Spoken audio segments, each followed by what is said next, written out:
ولا تكونوا كالذين تفرقوا واختلفوا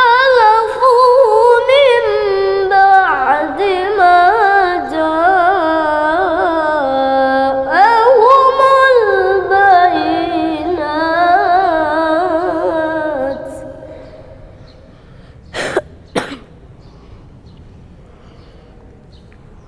وأولئك